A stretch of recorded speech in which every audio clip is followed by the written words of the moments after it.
UP में महाशपथ। नमस्कार, मैं हूं शंकर दत्त पंत। आज यूपी के कार्यवाहक सीएम योगी आदित्यनाथ मुख्यमंत्री पद की शपथ लेने वाले हैं। योगी आदित्यनाथ का शपथ ग्रहण समारोह लखनऊ के अटल बिहारी वाजपेयी कान्हा स्टेडियम में होगा, जिसमें प्रधानमंत्री नरेंद्र मोदी, कई केंद्रीय मंत्रियों और बीजेपी शासित राज्यों के मुख्यमंत्रियों के शामिल होने की उम्मीद है।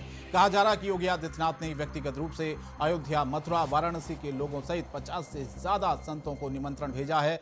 और आपको बता दें कि लगातार क्रिकेट ये स्टेडियम में, जहां पर पूरी तरह से जो तैयारियां हैं वो पूरी की जा चुकी हैं और कुल मिलाकर शहीद पथ के जो अंडरपास है उनको भी रंगा जा रहा है लखनऊ में। और समारोह आज शाम 4 बजे शुरू होगा, जहां पर योगी आदित्यनाथ अपने जिस तरह से आपने देखा होगा, अपने चुनाव अभियान की शुरुआत उन्होंने दिसंबर 2021 में इसी स्टेडियम से की थी, जब उन्होंने आदर्श आचार संहिता लागू होने से ठीक पहले एक भव्य कार्यक्रम में छात्रों को टैबलेट और मोबाइल फोन वितरित किए। योगी आदित्यनाथ आज सीएम पद की शपथ लेंगे दूसरी बार। तो लखनऊ में भव्य और बड़ा कार्यक्रम आयोजित हो रहा है।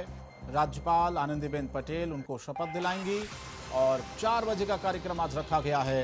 कान्हा स्टेडियम पूरी तरह से सज चुका है, कुर्सियां लग चुकी हैं और मेहमान आज आएंगे। 12 राज्यों के सीएम और 5 डिप्टी सीएम भी बताया जा रहा है कि इस कार्यक्रम में शामिल होंगे।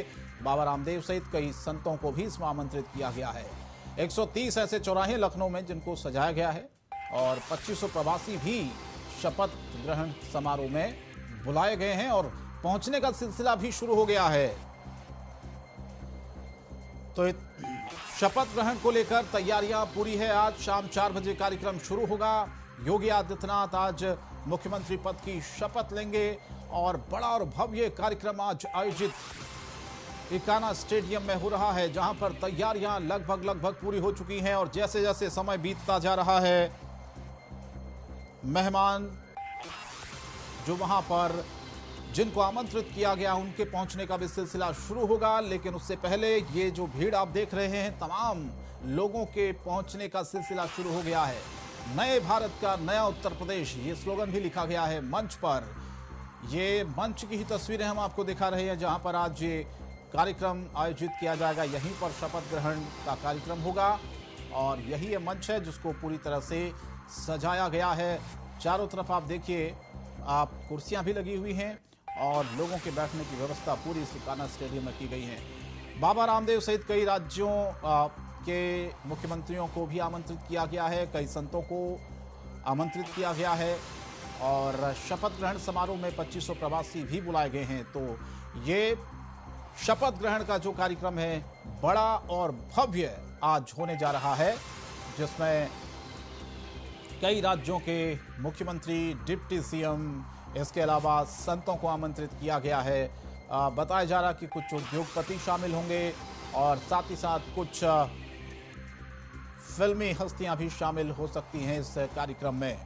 तो भव्य आज का ये कार्यक्रम कान्हा स्टेडियम लखनऊ में शपथ ग्रहण का, क्योंकि इस बार प्रचंड बहुमत उत्तर प्रदेश की जनता ने एक बार फिर से भारतीय जनता पार्टी को दिया है और इसीलिए कार्यक्रम बड़ा और भव्य होने जा रहा है, जहां पर आज शपथ ग्रहण का कार्यक्रम कान्हा स्टेडियम में आयोजित किया जाएगा। तो उसकी ये तस्वीरें भी आज लगातार सुबह से ही हम आपको दिखा रहे हैं कि किस तरह से वहां पर तैयारियां की गई है। और साथ ही साथ आपको बता दें कि शपथ ग्रहण कार्यक्रम में कौन कौन आ रहे हैं। आप देखिए, प्रधानमंत्री के अलावा बीजेपी अध्यक्ष जेपी नड्डा वीवीआईपी मेहमान हैं शपथ ग्रहण समारोह में जो पहुंचेंगे। और इसके अलावा गृह मंत्री अमित शाह भी शपथ ग्रहण कार्यक्रम में आज शामिल होंगे। तो पूरा केंद्रीय नेतृत्व भारतीय जनता पार्टी का शपथ ग्रहण कार्यक्रम में शामिल होने जा रहा है। रक्षा मंत्री राजनाथ सिंह शपथ ग्रहण कार्यक्रम में शामिल होंगे। और इसके अलावा आपको बता दें कि रक्षा मंत्री राजनाथ सिंह के अलावा कांग्रेस के अंतरिम अध्यक्षा सोनिया गांधी भी आज इस शपथ ग्रहण कार्यक्रम में शामिल होंगी।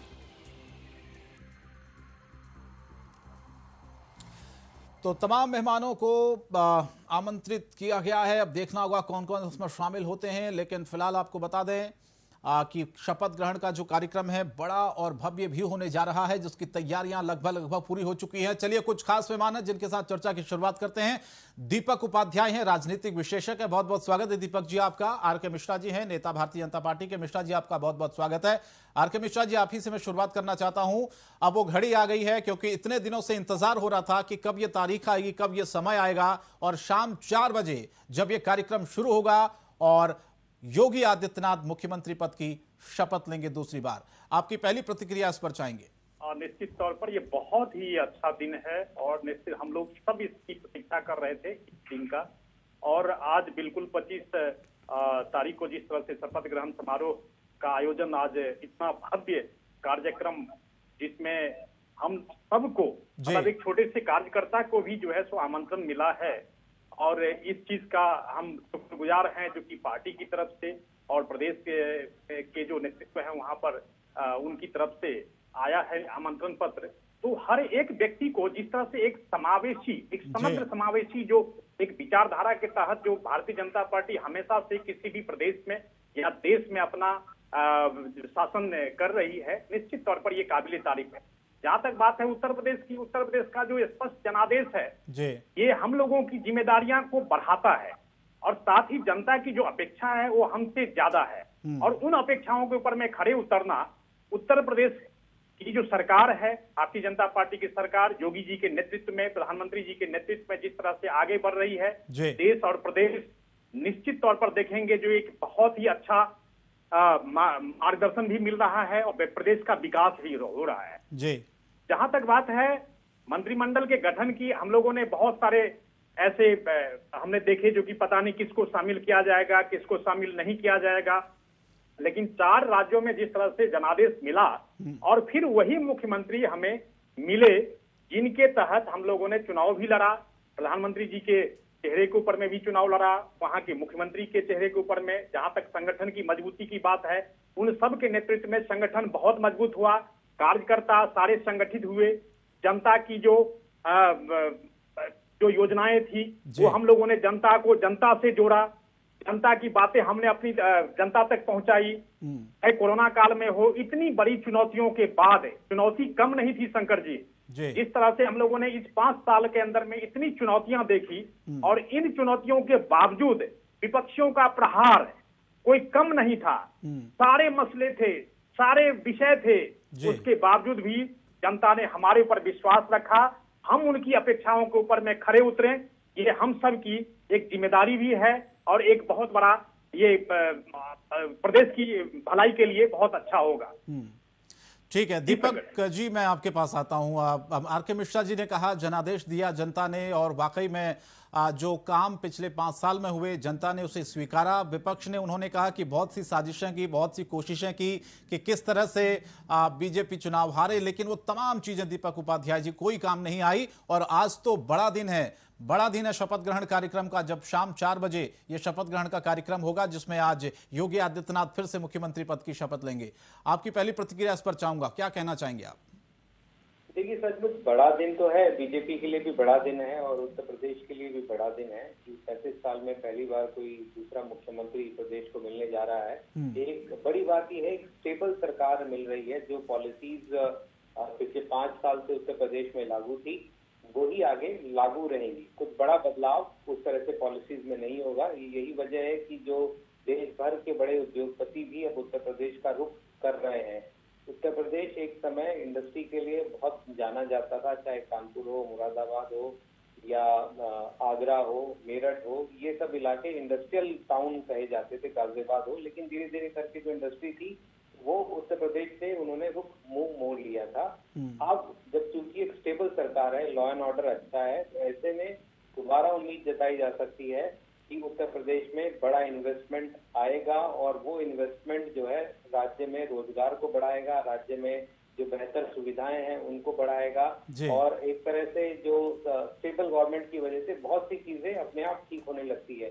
जैसे कि बड़ी चीज ये जो है, माफियाओं का जो राज था वो अब धीरे धीरे उत्तर प्रदेश में काफी खत्म हो गया है। जैसे आज भी सुबह एक बड़ा इनकाउंटर हुआ, उसमें एक गैंगस्टर का इनकाउंटर हुआ, तो ऐसे करके माफियाओं के दिल में जो डर बैठेगा उसकी वजह से हफ्ता वसूली, उद्योगपतियों को परेशान करना, नॉर्मली जो जिंदगी अच्छी चल रही है उसमें कुछ परेशानियां पैदा करना, ये सब खत्म होगी। इसकी वजह से एक राज्य की जनता के जो जो लेवल होता है, जो रहने सहने का जो लेवल है वो भी बढ़ता है। तो बीजेपी के लिए बड़े दिन के साथ साथ उत्तर प्रदेश के लिए भी बहुत बड़ा दिन है, क्योंकि एक राज्य में एक स्टेबल सरकार अब अगले 5 साल तक रहेगी।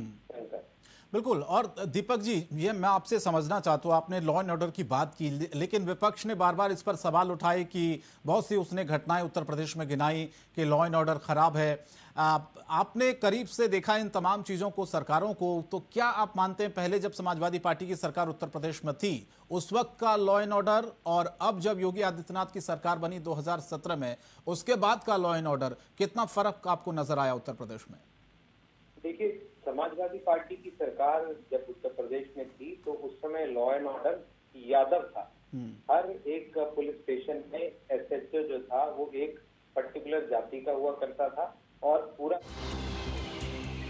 चलिए 1 मिनट में आपको रोकना दीपक जी, मैं एक बड़ी खबर बता दें। ब्रजेश पाठक मुख्यमंत्री आवास पहुंचे हैं, बड़ी जानकारी। ब्रजेश पाठक मुख्यमंत्री आवास पहुंचे हैं, गिरीश यादव, सतीश शर्मा मुख्यमंत्री आवास पहुंचे हैं। इसके अलावा बेबी रानी मौर्य भी मुख्यमंत्री आवास पहुंची है, ये बड़ी जानकारी आपको बता रहे हैं इस वक्त। जयवीर सिंह भी मुख्यमंत्री आवास पहुंचे हैं, ये तमाम लोग मुख्यमंत्री आवास पहुंचे हैं फिलहाल। स्वतंत्र देव सिंह भी मुख्यमंत्री आवास पहुंचे हैं। तो ये बड़ी खबर है उत्तर प्रदेश से। भूपेंद्र चौधरी भी पहुंचे हैं मुख्यमंत्री आवास। इसके अलावा आपको बता दें कि जेपीएस राठौर भी मुख्यमंत्री आवास पहुंचे हैं, जो जानकारी निकलकर सामने आ रही है। तो ये तमाम लोग मुख्यमंत्री आवास पहुंचे हैं। अनूप वाल्मीकि भी सीएम आवास पहुंचे हैं। इसके अलावा आपको बता दें कि ब्रजेश पाठक भी मुख्यमंत्री आवास पहुंचे हैं। तो सभी लोग मुख्यमंत्री आवास पहुंच चुके हैं। अब देखना होगा क्या ये एक तरह से मोहर है कि ये जो संभावित मंत्रियों की लिस्ट हम बता रहे थे उनमें ये नाम लगभग तय माने जा रहे हैं। दीपक जी, आप अपनी बात को पूरी करें। लॉ एंड ऑर्डर की आप बात कर रहे थे, कंपेयर हमने किया कि पहले 2017 से पहले समाजवादी पार्टी की जो सरकार थी उस वक्त का लॉ एंड ऑर्डर और 2017 से 22 का लॉ एंड ऑर्डर आप बता रहे थे, इसके बारे में बताइए सर। क्योंकि मैंने जैसे शंकर जी मैं बता रहा था कि अखिलेश यादव जब मुख्यमंत्री थे उस समय ज्यादातर थानों में एसएचओ या जो मुख्य पोस्ट थी वो एक जाति विशेष के हाथ में दी जाती थी और उसी के आसपास ही पूरा लॉ एंड ऑर्डर घूमता था। आप नोएडा जो दिल्ली के सबसे करीब है और अभी उत्तर प्रदेश के सबसे बेहतरीन शहरों में से एक है, उसमें जो ऑटो वाला था उसके भी दिल्ली जो एंट्री पॉइंट थे वहां पर पैसे तय किए जाते थे कि इतने पैसे में वो आगे यहाँ से आगे जा पाएगा। मतलब हफ्ता वसूली इतनी ज्यादा थी। जो बड़े उद्योगपति हैं, चाहे वो बिल्डर्स हो या फैक्ट्री मालिक हो, उनकी स्थिति तो बहुत ही खराब थी। और ना सिर्फ पुलिस की उगाही बल्कि बदमाशों की उगाही बहुत ज्यादा थी उत्तर प्रदेश में। अपहरण बहुत ज्यादा थे। उद्योगपतियों के अपहरण रिपोर्ट इसलिए नहीं होते थे क्योंकि ज्यादातर उद्योगपति पैसे देके छूट आते थे। दूसरा, मेरठ एक बड़े थीफ सिटी के रूप में, चोरी की सिटी के तौर पे डेवलप हो गया था। दिल्ली भर और ज्यादातर नॉर्थ इंडिया के बड़े शहरों से कारें चोरी होके वहां पे काटी जाती थी, उनके पार्ट्स बेचे जाते थे। तो ऐसे करके लॉ एंड ऑर्डर और जो महिलाओं के साथ छेड़खानियां थी वो बहुत ज्यादा थी। ये पिछले 5 साल में काफी कम हुई है और इसकी वजह से ही जो महिलाओं ने बड़ी संख्या में उत्तर प्रदेश में बीजेपी को वोट डाला, उद्योगपतियों ने भी इस तरफ ध्यान दिया। साथ ही साथ जो कॉमन मैन था, जिसको अपने गली मोहल्ले के बदमाशों से परेशानी थी, उन्होंने भी बीजेपी को वोट डाला। और यही वजह है कि 37 साल में ये जो चमत्कार ही कहा जाए ये हुआ है। और आज योगी आदित्यनाथ के साथ साथ एक 40-45 लोगों का बड़ा मंत्रिमंडल शपथ लेने जा रहा है। बिल्कुल। आर.के. मिश्रा जी, इस बार बहुत सारे मिथक भी टूटे, जिसमें खुद योगी आदित्यनाथ से जब इस बारे में सवाल पूछा जाता था, क्योंकि कहा ही जाता था कि जो भी मुख्यमंत्री नोएडा आता है दोबारा वो सत्ता में नहीं आता, और ये भी कहा जाता कि जो एक्सप्रेस वे बनाता है वो दोबारा सत्ता में नहीं आता। बहुत से मिथक इस बार योगी आदित्यनाथ ने तोड़े और आप मानते हैं कि मिथक नाम की फिर कोई चीज रह नहीं गई कुल मिला के उत्तर प्रदेश में। पहले जो मुख्यमंत्री थे दरअसल वो डरते थे इन तमाम चीजों से, लेकिन उसके बावजूद भी कई बार उनकी सरकारें गई हैं, लेकिन योगी आदित्यनाथ ने कहा कि हमने काम करके दिखाया है, मिथक नाम की कोई चीज नहीं होती है, और जनता ने मैंडेट भी दिया इस बार पूरी तरह से। बिल्कुल शंकर जी, देखिए मिथक वहां हावी होता है जहां पर आपने काम कुछ नहीं किया होता है या आपको काम के ऊपर में कोई भरोसा नहीं है। मिथक वही होता है, मिथक वही हावी होता है। उस मिथक को तोड़ने का जिस तरह से नोएडा में जैसे आपने सारे चीज आपने गिनाए, अपने जो विश्लेषण आपने किया बहुत अच्छा विश्लेषण है, लेकिन मतलब वो काम के ऊपर में अगर आपका विश्वास है, आपको ये भरोसा है, आज अगर हम शंकर जी से व्यक्तिगत तौर पर अगर मिलते हैं तो शंकर जी के मन में जरूर एक भावना जगेगी, जो कि आज मिश्रा जी आए थे और हमसे मिल करके गए। शंकर जी भी उसी तरह से अगर हमसे मिलने के लिए आएंगे तो हमें उनके प्रति एक अलग भावना हो जाती। उसी तरह से जनता ने भी देखा, जो कि कोरोना काल में इतनी बड़ी चुनौतियां, इतना बड़ा महामारी, और उसमें 75 जनपदों का जो मुख्यमंत्री जी ने दौरा किया था और जनता के साथ अपने को जोड़ने का जो प्रयास किया, ये सब सारे दिल में बस गए। जहां तक माता और बहनों की बात है, उनकी सुरक्षा, अभी दीपक जी ने बहुत अच्छा विश्लेषण किया, उनके सुरक्षा को, मतलब भाव को, मन भाव को उन्होंने बढ़ाया, जागृत किया, और ये सारी चीजें वहां पर चुनाव में काम आई। चाहे वो मिथक 33 साल के बाद टूटा हो, नोएडा जाने की बात हो, एक्सप्रेस वे बनाने की बात हो, आपने वो चीज देखा। आपने उत्तराखंड में देखा, जो कभी सरकार रिपीट नहीं होती थी, वो मिथक भी टूटा।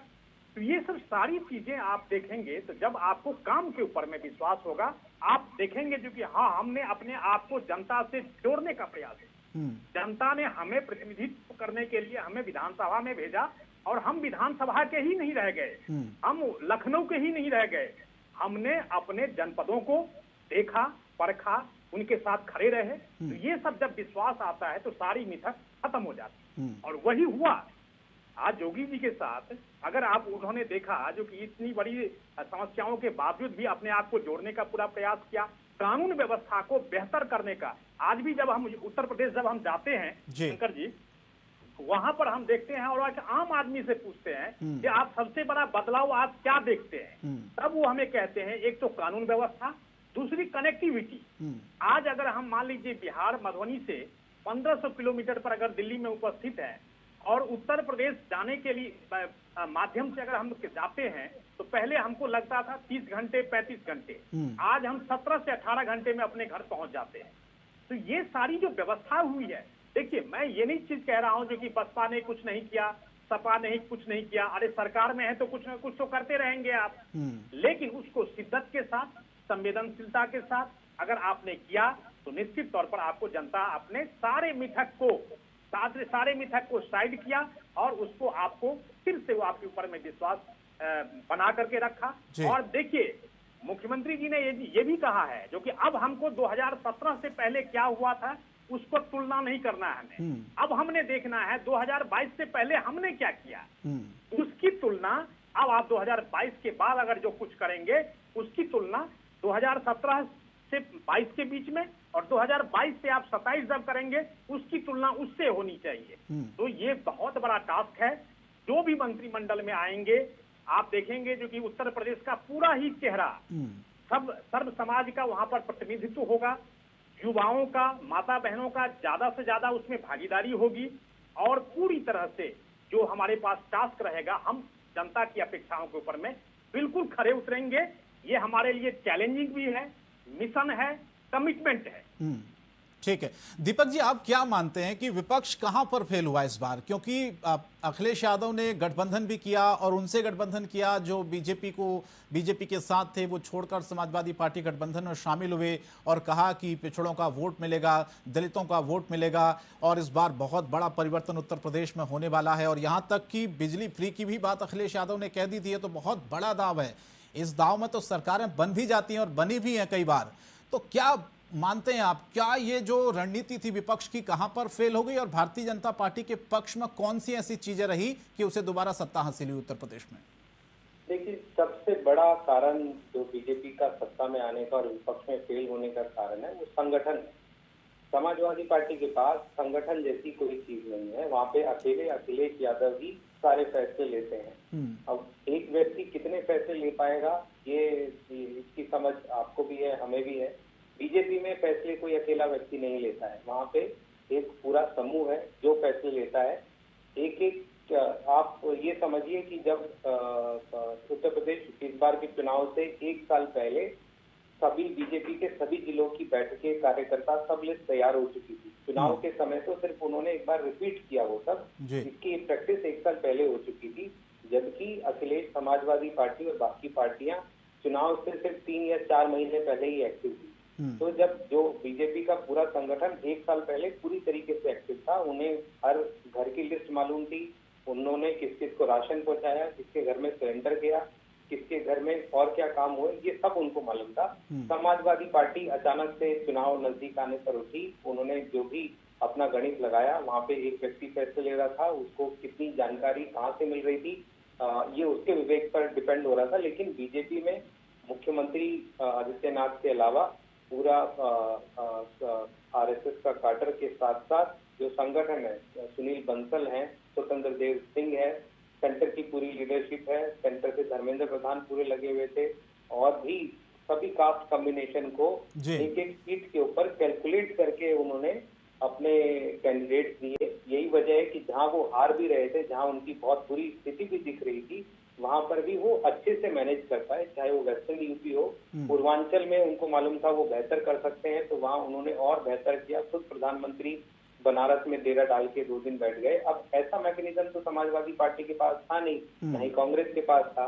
तो ये जो बाकी की 20, 25, 30 सीटों का जो फर्क है, वो सिर्फ इसी मेहनत का फर्क है। और यही वजह है कि ये चुनाव की बात नहीं है। बीजेपी के पास जो सिस्टम है, जो स्ट्रक्चर है, जो एडमिनिस्ट्रेशन है, जो संगठन है, वो फिलहाल किसी भी पार्टी के पास पूरे देश में कहीं नहीं है। इसीलिए बहुत सारी जगह बीजेपी हारते हारते भी चुनाव जीत जाती है, और ये लंबे समय तक रहने वाला है, क्योंकि बाकी किसी पार्टी ने ये स्ट्रक्चर अभी तक डेवलप नहीं किया है। चूंकि दीपक जी आज योगी आदित्यनाथ मुख्यमंत्री पद की शपथ लेंगे, बाकी मंत्री भी आज शपथ लेंगे, आपको लगता है कि कुछ आपके जहन में कुछ नाम हो जिनको आपको लगता है कि इस बार मौका देना चाहिए? हालांकि कुछ पुराने चेहरे हैं, बहुत से नए चेहरे बताया जा रहा है कि इस बार शामिल किए जाएंगे मंत्रिमंडल में, क्योंकि डिप्टी सीएम को लेकर भी ये चर्चा चल रही है कि क्या जो पुराने डिप्टी सीएम है वही डिप्टी सीएम रहेंगे इस बार दोनों, या फिर कुछ बदलाव होगा? आपको क्या लगता है, क्या इसमें भी डिप्टी सीएम को लेकर भी कुछ आपको लगता है कि नया चेहरा शामिल किया जा सकता है? क्योंकि केशव प्रसाद मौर्य तो चुनाव हार गए थे इस बार, लेकिन उनकी दावेदारी तो पक्की मानी जा रही है, लेकिन कहा जा रहा है कुछ और एक नया चेहरा हो सकता है कि शामिल किया जाए डिप्टी सीएम में। आप क्या मानते हैं, क्या 2 से ज्यादा डिप्टी सीएम का जो फॉर्मूला है इस बार बीजेपी अपना सकती है उत्तर प्रदेश में, या फिर वही रहेगा? देखिए, उत्तर प्रदेश एक बहुत बड़ा प्रदेश है, खाली एक व्यक्ति को संभालने के लिए बड़ा मुश्किल है। इसीलिए बीजेपी ने पिछली बार भी 2 उप मुख्यमंत्री डिप्टी सीएम का स्ट्रक्चर क्रिएट किया था गवर्नमेंट एडमिनिस्ट्रेशन में। इस बार भी सेम स्ट्रक्चर, जहां तक मुझे लग रहा है लोगों से बात करके, कि सेम स्ट्रक्चर ही रिपीट होगा। उसमें जो एक डिप्टी सीएम है, कल तक ये था कि शायद केशव प्रसाद मौर्य नहीं रहेंगे, जो मेरे सूत्र मेरे को बता रहे थे, क्योंकि मुख्यमंत्री योगी आदित्यनाथ उनको लेके बहुत कंफर्टेबल नहीं थे। लेकिन सेंट्रल लीडरशिप का इस तरह से दबाव रहा, और एक जो फेस दिखाना था बीजेपी को, चाहे पुष्कर सिंह धामी को लेकर दिखाया गया हो, एक मैसेज देना था कि संगठन हमारे लिए यहाँ ज्यादा इम्पोर्टेंट है, ना कि किसी का हारना जीतना, जो उन्होंने उत्तराखंड में भी दिखाया। तो सेम फेज जो है उनको उत्तर प्रदेश में भी दिखाना था। लिहाजा केशव प्रसाद मौर्य, जो कि अपना चुनाव हार गए थे, जिनका मुख्यमंत्री योगी आदित्यनाथ जी के साथ कई मुद्दों पर मतभेद भी था, लेकिन उसके बावजूद भी वो डिप्टी सीएम रिपीट होंगे।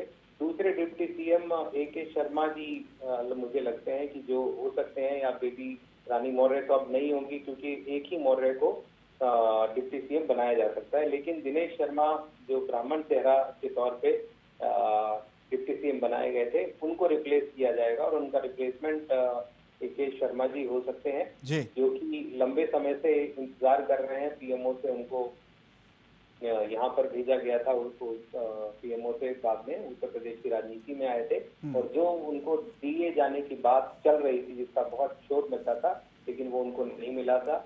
लेकिन इस बार अब चुनाव में एक जो ब्राह्मण चेहरा था दिनेश शर्मा, उनको बदल के शायद, जहाँ तक मेरा ख्याल है, अभी कुछ देर बाद पता चल जाएगा, लेकिन उनकी दावेदारी मजबूत है। जी, मिश्रा जी, आपके पास तो जानकारी होगी थोड़ी बहुत, थोड़ा शेयर करिए हमारे साथ भी, किस तरह का रहने वाला है मंत्रिमंडल का स्वरूप, और डिप्टी सीएम को लेकर क्या वही चेहरे होंगे या फिर इस बार कुछ अलग, जैसे कि एके शर्मा का नाम दीपक उपाध्याय जी ने लिया, हो सकता है कि केशव प्रसाद मौर्य के अलावा दूसरा जो नाम हो डिप्टी सीएम को लेकर वो एके शर्मा हो।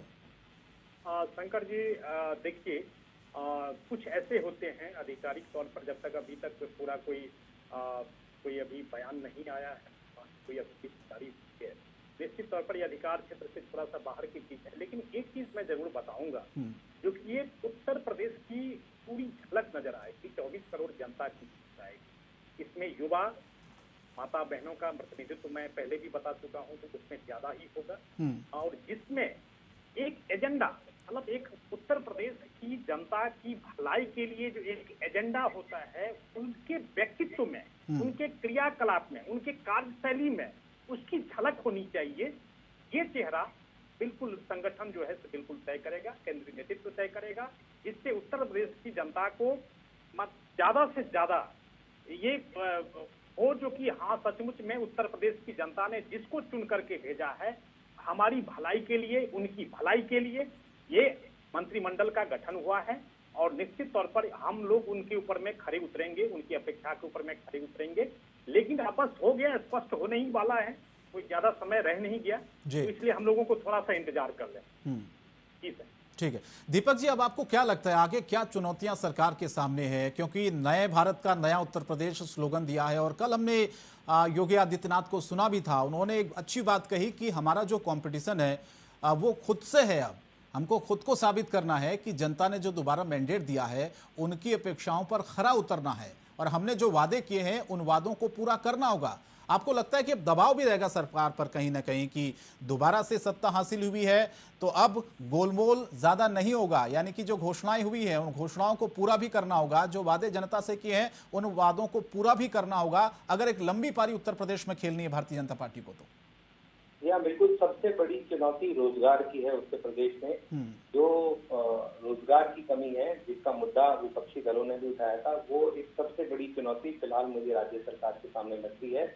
और उसी वजह से जो देश भर के जितने बड़े इंडस्ट्रियलिस्ट हैं सबको इस शपथ ग्रहण समारोह में बुलाया गया है। जेवर एयरपोर्ट हो सकता है कि अब प्रायोरिटी रहेगी सरकार की कि इसको तुरंत से तुरंत चालू करवा दिया जाए, ताकि एयरपोर्ट आने की वजह से जो लॉजिस्टिक हब बनाने का एक प्लान चल रहा था उत्तर प्रदेश में, नोएडा, ग्रेटर नोएडा में, उसकी तैयारी हो जाए और उसको कुछ इम्प्लीमेंटेशन उसका शुरू हो जाए। एक एंटरटेनमेंट सिटी बनाने की बात, जो फिल्म सिटी की बात थी, उस पर भी काम तेजी से चल सकता है, क्योंकि बहुत सारे लोगों से खुद योगी आदित्यनाथ मुंबई जाके एक्टर डायरेक्टर सबसे मिलके आए थे ताकि वो यहाँ पे अपना इंटरेस्ट शो करें। इसके अलावा जो बड़ी इंडस्ट्री कोई काफी लंबे समय से उत्तर प्रदेश में नहीं आई है, कोई बड़ी फैक्ट्रियां उत्तर प्रदेश में नोएडा में जो लगी उसके बाद नहीं लगी है।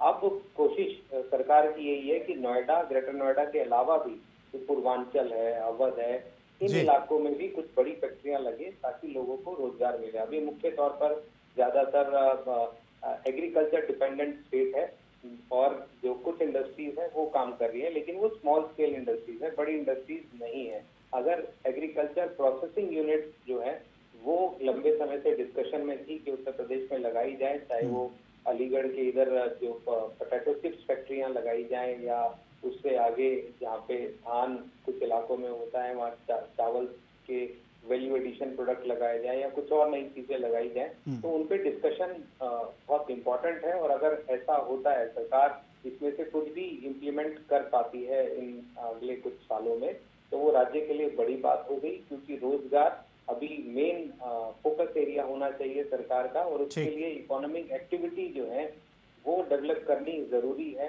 इंडस्ट्रियलिस्ट जितने भी हैं उनमें एक भाव आना चाहिए कि राज्य में अब सुरक्षा व्यवस्था अच्छी है, पॉलिसीज में कोई डिफरेंसेस नहीं आएंगे, लिहाजा अब इस यहाँ पे इन्वेस्टमेंट किया जा सकता है। मैं दीपक जी और मिश्रा जी लौट रहा हूँ आप दोनों के पास, मुझे एक छोटे से ब्रेक के लिए यहाँ पर रुकना पड़ रहा है। ब्रेक के बाद हम फौरन हाजिर हो रहे हैं, इस चर्चा को आगे बढ़ाएंगे।